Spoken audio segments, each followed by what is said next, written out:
Josué capítulo 6, a partir do versículo 1.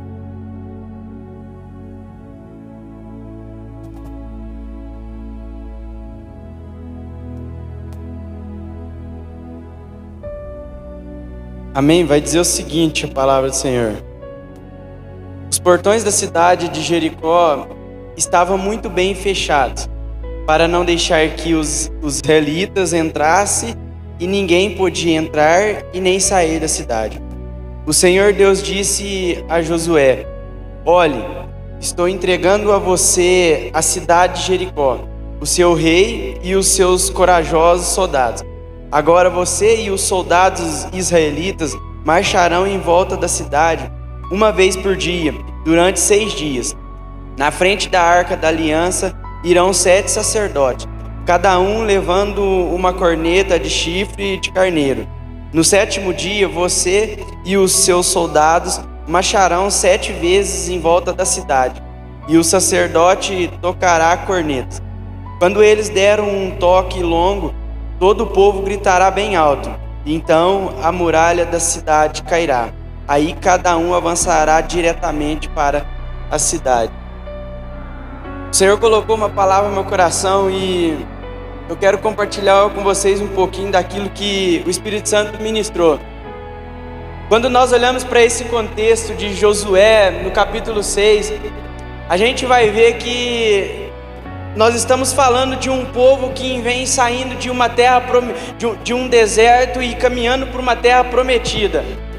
A Bíblia vai dizer que o contexto é que eles estão indo para uma terra prometida, e quando esse povo ele vai chegar diante, quase chegando e quase tocando na vitória, sabe, porque eles estavam muito perto de encontrar o objetivo, eles estavam quase perto, quase chegando no seu destino final. Aí a Bíblia vai dizer que quando eles chegam aqui no capítulo 6, o contexto é que eles estão diante de uma muralha, diante de uma cidade chamada Jericó. E essa cidade chamada Jericó era uma cidade que, se a gente for estudar um pouquinho, era uma cidade que fortificada, que considerava praticamente invencível. Sabe, as pessoas olhavam para a cidade de Jericó, sabe, elas viam que Jericó não tinha como entrar, não tinha como derrubar aquelas muralhas. As pessoas que estavam naquele lugar olhavam para a cidade de Jericó e via que a cidade de Jericó, humanamente falando, não tinha possibilidade de atravessar aquelas muralhas. E aquele povo que vinha outrora saindo de um deserto, de uma dificuldade, o povo que vem enfrentando uma dificuldade, é o mesmo povo que agora está quase chegando no seu destino final, quase chegando numa terra prometida. É o mesmo povo que se depara com uma muralha e eles olham um para o outro. Eu fico acreditando isso, que eles olham um para o outro e falam: o que nós vamos fazer?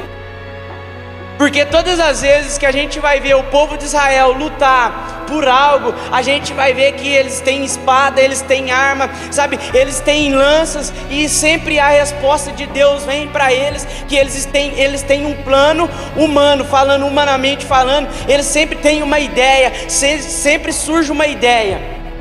Agora a gente vai ver que o povo de Israel olha um para o outro e fala: o que é que nós vamos fazer? O que nós vamos fazer diante dessa muralha? Porque não tem nada a se fazer, olhando aos olhos humanos, não tem como atravessar, não tem como quebrar, não tem como fazer nada.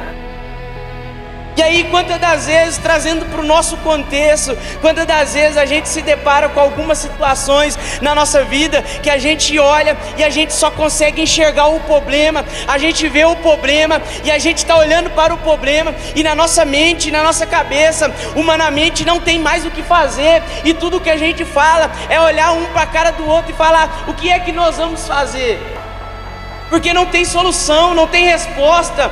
Eu não consigo ver uma saída, não tem como mais, não dá, não tem jeito. E aí muitas das vezes a gente começa a ficar perdido diante de uma promessa que Deus fez, por conta de uma muralha que apareceu na nossa frente. E aí o povo, eles estão lá, e eu fico imaginando a cena de um olhando para o outro e vendo que não tem resposta, não tem solução, não tem o que fazer. Mas aí no versículo 2 vai dizer o seguinte: o Senhor Deus disse a Josué: olhe, eu estou entregando a você a cidade de Jericó, o seu rei e os seus corajosos soldados. Aquele povo que estava diante de uma muralha, aquele povo que está diante de uma dificuldade, sabe, eles não sabem o que fazer, mas de repente uma palavra é liberada sobre a vida deles, que Deus ia entregar a cidade de Jericó na mão deles. Sabe o que Deus está dizendo para nós nessa noite? É que independente de qual situação nós estamos vivendo, independente da muralha que nós estamos enfrentando, mas sempre vai haver uma palavra de esperança sobre a minha vida e sobre a sua vida. Tudo que nós precisamos fazer é em meio à muralha, é diante da muralha, é acreditar e crer que Deus não nos abandonou e que Ele está conosco, porque sempre vai haver uma palavra de esperança. E aí, a gente vai ver que o povo de Israel está quase chegando no seu destino, está quase chegando na terra prometida, mas de repente eles encontram com essa muralha e ninguém sabe o que fazer, porque todas as vezes, ou na maioria das vezes, antes da vitória chegar, sempre vai ter uma muralha. Sabe, eu fiquei perguntando para Deus em oração, eu falei: Senhor, se tinha a muralha ali, então por que o povo não simplesmente cortou volta e foi embora, e pronto, e chegava na terra prometida? Sabe, era muito simples deles resolver o problema, era só eles pegar e dar a volta e ir embora, não precisava passar por dentro de Jericó, não precisava. Se fosse eu, humanamente falando, talvez se fosse eu no lugar daquele povo, sem nenhuma palavra, sem saber o que fazer, talvez eu teria virado as costas e ido embora, porque acabou, não tem esperança. Só que a gente vai entender que o povo estava andando debaixo de um propósito, não andando pelas suas vontades. E a gente vai aprender que mesmo quando a gente está no caminho certo, sempre vai aparecer a muralha. Sempre independente se eu estou no caminho certo, porque tem muita gente que para e fica questionando e começa a questionar Deus. Deus, eu estou fazendo tudo certo, eu estou no caminho certo, eu estou indo na igreja, eu estou orando e eu estou batalhando. Eu me peguei fazendo isso quantas vezes? Senhor, eu estou fazendo tudo, eu estou tocando, eu estou pregando, eu estou no altar, eu estou fazendo, eu estou lá na igreja, eu estou envolvido, mas parece que não vai, parece que não anda, parece que tem uma barreira, parece que tem uma muralha. Mas é porque a gente precisa entender que a muralha, ela não vem para revelar a nossa fraqueza não, mas vem para revelar a nossa intimidade com Deus. Quando há barreira, quando há muralha, você vai caçar solução. E aonde nós caçamos solução? Quando há barreira, quando há uma muralha na minha frente, eu vou ter que procurar fazer alguma coisa. Sabe, aí o povo tinha todo, apoio para voltar para trás, porque não tinha nada para fazer. Mas uma palavra de esperança veio sobre a vida deles. O que Deus ministrou no meu coração é que sempre vai existir muralhas. A grande pergunta é, diante da muralha, é o que nós vamos fazer? Diante da muralha, diante da dificuldade, diante do dia mau, o que nós vamos escolher? Porque é muito fácil, muito simples a gente abrir mão de tudo, fazer como alguns têm feito, ou quase todos. Sabe, esses dias, conversando com umas pessoas no meu trabalho, e uma pessoa perguntou para mim: será que Jesus realmente vai voltar? E a minha resposta para essa pessoa foi: tomara que ele volte logo, porque se ele não voltar, pode contar no dedo quem vai subir. Sabe por quê? Porque diante das muralhas que têm aparecido, as pessoas têm escolhido retroceder, ao invés de permanecer diante do propósito. Então, se Jesus não voltar depressa, se Jesus não voltar logo, não me entenda mal, não quero aqui adiantar a data de Deus, não é isso, mas se Deus não, voltar logo, a igreja está se perdendo diante da sua caminhada. A igreja de Cristo nessa terra está perdendo o seu foco, está perdendo o propósito. E muitas das vezes as pessoas preferem parar diante de uma dificuldade do que enfrentar elas. Sabe tudo que Deus falou para Josué? Josué, levanta a sua cabeça e vai, porque eu já entreguei Jericó na mão de vocês. Sempre vai haver uma palavra. Talvez tudo que está precisando na sua vida, talvez você entrou aqui enfrentando uma muralha, e tudo que está precisando é você levantar a cabeça e lembrar daquilo que Deus já liberou sobre a sua vida. Porque eu tenho certeza que Deus já liberou uma palavra sobre a sua vida. Deus já liberou uma palavra sobre a igreja, e tudo que nós temos que fazer é levantar a nossa cabeça, erguer a nossa cabeça e entender aquilo que Deus está falando. E aí, quando nós voltamos para o contexto, sabe, o povo de Israel sempre era acostumado a lutar com armas, sempre lutar com lanças, eles sempre guerreavam. A gente vai ver vários históricos do povo de Israel em guerra. Mas quando chega aqui em Josué 6, a gente não vai ver eles lutando com armas. E aí a gente vai ver que Deus fala para eles: olha, vai dar 6 voltas em volta da cidade de Jericó. Tudo que eles tinham que fazer é obedecer a palavra de Deus. Tudo que eles tinham que fazer é obedecer a voz, a ordem que Deus estava dando. E aí quando eu olho para isso, o Espírito Santo ministra algo no meu coração, que muitas das vezes a gente está acostumado a viver algo, e sempre a gente vive, e a gente sabe das batalhas, e muitas das vezes a gente já tem as nossas estratégias. Só que Deus, Ele não, sabe, nesse contexto aqui, Deus, Ele não usou estratégia humana. A gente vai ver que Deus, Ele não usa estratégia humana. Deus fala para eles: olha, só dá 6 voltas aí em volta da cidade.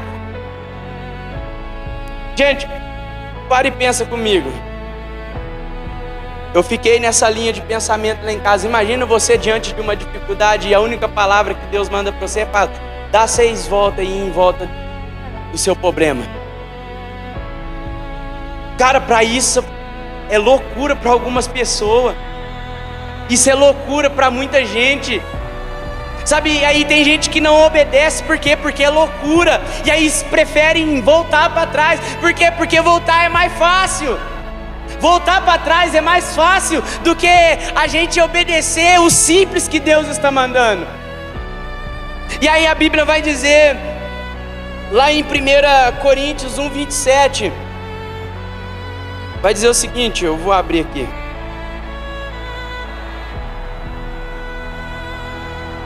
Primeira Coríntios 1:27 vai dizer o seguinte: para envergonhar os sábios, Deus escolheu aquilo que o mundo acha que é loucura, e para envergonhar os poderosos, Ele escolheu o que o mundo acha fracasso. Algumas versões vai dizer que Deus escolhe as coisas loucas desse mundo para confundir a sábia. Porque é isso, sabe? Às vezes nós estamos esperando um mover de impacto, algo grande, algo extraordinário. Quando nas vezes Deus vai fazer algo simples. E, gente, parando para pensar, quantas pessoas não têm andado só atrás de grandes movimentos? Quantas pessoas não têm andado atrás só de grandes moveres? Quantas vezes nós estamos passando por um problema e a gente está ali fazendo os nossos afazeres e Deus fala, mas a gente não acredita. Por quê? Porque é o simples. E aí a gente quer saber, a gente quer ver Deus falar num algo sobrenatural. E tem muita gente caindo na dormência espiritual, porque Deus tem falado, e a pessoa não tem ouvido, e estão procurando grandes movimentos, sabe, grandes impactos, achando que Deus vai fazer o sobrenatural. Não que Ele não pode fazer, se Ele quiser Ele vai fazer, mas muitas das vezes a gente quer, sabe, correr atrás daquilo que dá movimento, para ver se Deus está falando ou se Deus não está falando, sabe? A ovelha reconhece a voz do seu pastor. Então se Deus Ele fala em grandes impactos, Ele fala no simples. Tudo que a gente tem que fazer é parar um pouquinho e abrir os nossos ouvidos espirituais e se atentar para o simples de Deus. A gente muitas das vezes, eu já ouvi várias vezes e sei que vou ouvir várias vezes, quando as pessoas falam: Deus parou de falar. Deus parou de falar. Mas Deus não fala mais como antes. Deus não fala mais como Ele falava antes. Gente, eu gosto muito de estudar e eu pesquiso bastante. E eu fui pesquisar sobre a vida de Billy Graham, um cara que ele ajoelhou numa cadeira e ficou orando e falando: Senhor, faz de novo, faz de novo, faz de novo. E aí as pessoas conseguem lembrar de Billy Graham fazendo isso e vendo grandes movimentos. Eu vi o Jonathan Edwards, acho que é até assim que pronuncia mesmo, um cara de um sermão só. Quando o cara pegou o microfone, ele começou a pregar. A igreja, sabe, numa expressão, a igreja foi a loucura, porque as pessoas começavam a gritar, a palavra queimava no coração, sabe, foi um mover sobrenatural. E aí a gente começa a olhar para a vida deles e fala: o que eles tinham de diferente que hoje a gente não tem? O que eles tinham que hoje não acontece mais? Por que hoje a gente pega o microfone, parece que não vai? Por que hoje a gente vai pregar? Sabe, a igreja parece que está calada, está quieta, e as pessoas não gritam, as pessoas não pulam. O que tem de diferente? O que tem diferente das nossas vidas no século 21 pela vida de Billy Graham, que foi um cara que levantou uma geração inteira? Sabe qual que é a diferença? É que quando Deus falava no sobrenatural, eles estavam lá. Mas quando Deus falava no simples, eles estavam lá orando, quando ninguém estava vendo. Então a diferença é essa, é que muitas das vezes a gente quer estar em evidência, quando na verdade Deus está mandando: fecha a porta do quarto, porque eu quero falar. Quantas das vezes Deus está falando no simples e Deus quer falar com a igreja, e a gente está achando que, sabe, Deus vai falar através de um microfone, e Deus quer o simples. A diferença é que Billy Graham, ele era um cara que orava, mas ao mesmo tempo que era um cara que orava, era um cara que obedecia. Mas ao mesmo tempo que ele orava e obedecia, ele, sabe, fazia as coisas certas. E ao mesmo tempo que ele fazia isso tudo, ele só conseguia pensar numa coisa: que a vida dele tinha que agradar a Jesus e não a quem estava ao seu redor. Talvez seja essa a diferença para a nossa geração. Talvez seja a diferença. A gente muitas das vezes questiona a Deus por coisa tão banal, sabe? Por coisas que está no nosso alcance de fazer e a gente não faz. A gente questiona a Deus por que mudou, e muitas das vezes o que mudou não é a igreja, somos nós. Porque Deus, Ele continua o mesmo, a palavra continua a mesma, o fogo continua o mesmo. Então o que mudou? Sabe, nós precisamos parar e analisar. Nós precisamos parar e refletir aquilo que Deus tem falado na nossa geração nesse tempo. Se Deus está falando para despertar, mas e aí? Se Deus está falando no simples, mas e aí? E Deus está falando e muitas das vezes a gente não... Mas não acontece. Porque talvez você está falando aí, pensando aí: cara, mas você está falando que Deus está falando, mas o que Deus está falando não acontece. É claro, como que vai acontecer se não tem quem ouve o que Deus está falando? Como que vai pôr em prática se não tem quem coloque em prática? Porque, gente, se eu posso eu posso pregar aqui, qualquer um pode subir aqui e pregar, e você pode ouvir, Deus está falando. Mas se você pegar a palavra que foi falada aqui, colocar no bolso e ir para casa viver a mesma vida, vai mudar em quê? Sabe, só que o problema desse tempo é que as pessoas querem poder, mas não querem abrir mão. As pessoas querem, sabe, movimento. As pessoas querem mas não quer problema, mas não quer enfrentar os problemas. É muito fácil a gente mandar uma mensagem e pedir para alguém orar para a gente, mas a gente mesmo não levanta diante da muralha. Cara, Deus pode fazer através da oração do outro, mas se a gente não se posicionar, nada vai acontecer. Então nós precisamos nos posicionar diante das muralhas. Nós precisamos posicionar. E nem sempre ficar preso à estratégia humana. Porque muitas das vezes a gente tem tantas coisas na nossa mente e a gente começa a falar: mas eu vou fazer isso, eu vou fazer aquilo. E a gente começa a dar um jeitinho aqui, um jeitinho ali. Daqui a pouco a gente já atrapalhou tudo que Deus tinha para fazer. Por quê? Porque o nosso jeitinho. Tudo que nós temos que fazer é aprender a ouvir o simples e obedecer. Foi isso que o povo de Israel fez. E aí, voltando para o contexto, a Bíblia vai dizer no versículo 10, Josué 6:10, vai dizer o seguinte: mas Josué tinha dado ordem ao povo para não gritar, nem fazer barulho, até que ele mandasse. Quando a gente vai olhar para o contexto, a gente vai ver que Josué fala para o povo: olha, vocês vão dar 6 voltas aí, mas vocês não podem gritar. Gente, eu estou falando para vocês de um povo que no deserto faltou água e eles reclamaram, murmuraram. Eu estou falando para vocês de um povo que faltou comida e eles reclamaram. Era um povo que chegou diante de um mar e não tinha mais o que fazer, e eles reclamaram e queriam voltar para trás. Então eu estou falando para vocês de um povo que não conseguia ficar com a boca fechada. Agora a ordem de Deus para Josué e Josué para o povo é: vocês não podem gritar, tem que ir em silêncio. Israel tinha que aprender a ficar em silêncio. E isso mexeu muito comigo enquanto eu preparava. Porque isso, se a gente parar para analisar, nesse tempo de hoje, o que tem de crente que não consegue guardar a língua dentro da boca, gente, isso não é brincadeira. Tem muito crente que não consegue ficar calado, e aí tem crente que não fecha a boca e está matando alma, está jogando alma no inferno, porque não consegue ficar calado. Mas e aí, eu não vou falar? Tudo tem a sua hora. A hora de ficar calado, e há batalhas que nós temos que enfrentar em silêncio.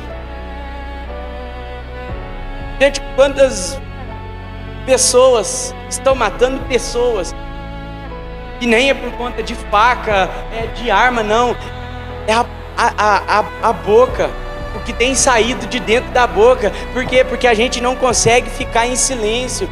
Quantas das vezes a gente vai enfrentar alguma muralha na nossa vida, algum problema que está acontecendo dentro de casa, ninguém precisa ficar sabendo, tudo que a gente tem que fazer é ficar em silêncio, porque há batalhas que ninguém precisa saber, mas a gente quer contar, a gente quer falar, e a gente sai contando, a gente vai falar, e aí começa, aí um fala, outro fala. Porque assim, eu falo 2 palavras para o pastor, aí o pastor fala 3 para outra, depois outra fala 4 para outra, e aí vai aumentando, daqui a pouco a sua vida está um livro aberto em cara verde. Por quê? Porque era um problema que você tinha que resolver dentro de casa. Esse é o problema, muitas das vezes, que a gente não consegue enfrentar os nossos problemas. Porque qualquer coisinha eu corro para a internet e eu quero postar no status. Porque isso. Eu não sei se eu vi vídeo ou se aconteceu, não lembro. Mas a pessoa acabou de sofrer um livramento, sabe? Ninguém nem sabia, já vai lá e pá no status. Obrigado, Deus, pelo livramento. Sabe? Tá certo, é expressão, você quer expressar. Só que dali a gente começa a ter esses hábitos de tudo querer falar. Aí de repente vai chegar um momento que você vai falar o que não pode. Porque assim, quem fala na hora errada, fala o que não deve. Quem fala na hora errada, fala o que não deve. Porque a gente vai ver aqui para baixo que Deus falou para o povo que no último dia eles iam ter que gritar, e eles gritaram, mas na hora certa, sabe? Então, um conselho que eu dou para vocês, e o que Deus falou no meu coração, comigo, dentro do meu quarto, é que se não for a hora certa, fica calado, porque senão você vai falar bobagem. E se você falar bobagem, talvez você vai se matar, ou você vai matar alguém. Porque isso é fato. Uma pessoa que está à beira da morte, e ela vai falar na hora errada, ela vai acabar levando outra pessoa para a morte. Uma pessoa que está ferida, ela vai ferir outras pessoas que estão ao seu redor. Porque estão falando na hora errada. E isso a gente precisa orar muito em relação a isso. Porque a gente acostumou com essas coisas, achar que é natural e achar que é normal, que eu posso falar o que eu quero e tá tudo bem. E não é assim. E não é assim, porque tudo aquilo que sai da minha boca eu vou prestar conta. Então não é simples, não é bem assim. Eu falo o que me dá na cabeça e pronto, e acabou. Não é assim. Nós que temos princípios e valores, nós precisamos valorizar aquilo que sai da nossa boca. Então, se não for acrescentar, não diminui, fica calado. Se não for agregar na vida de ninguém, é melhor ficar calado. Quem está entendendo? E aí o povo de Israel precisava aprender a andar em silêncio. E eles começaram a marchar em silêncio. E eles ficaram em silêncio, e eles deram 6 voltas em volta da cidade.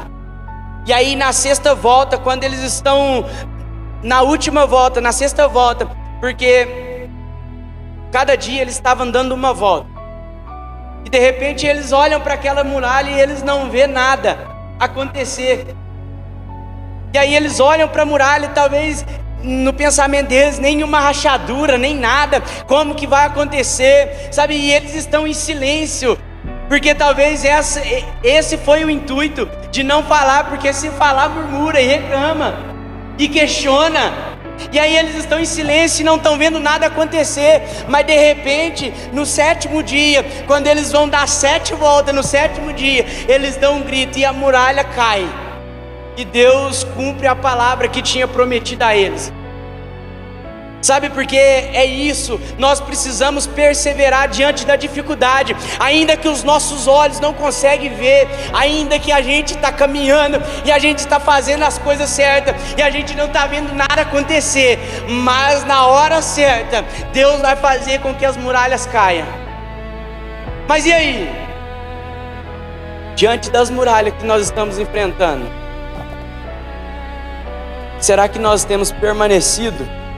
Será que nós estamos sendo perseverantes naquilo que Deus liberou sobre as nossas vidas? Que a gente não venha chegar diante de um obstáculo ou diante de uma muralha e simplesmente voltar para trás. Porque, gente, eu acredito comigo, eu tenho esse sentimento de que querer voltar para trás, isso é natural do ser humano. Porque o ser humano, ele vai naquilo que é mais fácil, aquilo que é mais propício. Então voltar para trás sempre vai ser mais fácil. Só que nós possamos parar um pouquinho e escolher a prosseguir, porque a muralha, aos nossos olhos, ela pode ser até impossível. Mas tudo posso naquele que me fortalece.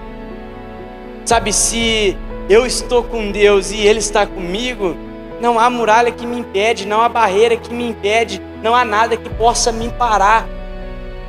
Então que nessa noite você possa guardar essa palavra no seu coração e que você venha, sabe, amanhã, quando você estiver no seu trabalho, no seu dia a dia, ou talvez enfrentando os seus problemas, que você venha refletir nessa palavra, persevere diante dos problemas, porque quanto maior o problema, maior é a vitória. Sabe, às vezes a gente está tão perto de chegar na vitória, está tão perto, mas está tão perto da promessa se cumprir. E a gente está esperando há tanto tempo, mas aí de repente aquilo ali vai desgastando. E aí você resolve parar. Aos 45 minutos do segundo tempo você quer parar. Para que você possa fazer uma análise da sua vida e você possa refletir. Que você não venha parar, porque aquilo que Deus liberou sobre a sua vida, eu quero profetizar sobre a sua vida, que aquilo que Deus já declarou sobre a sua vida está próximo. E ainda que há barreiras, e ainda que há muralhas, sabe, o propósito vai se cumprir. E o propósito vai ser muito grande na sua vida. Amém?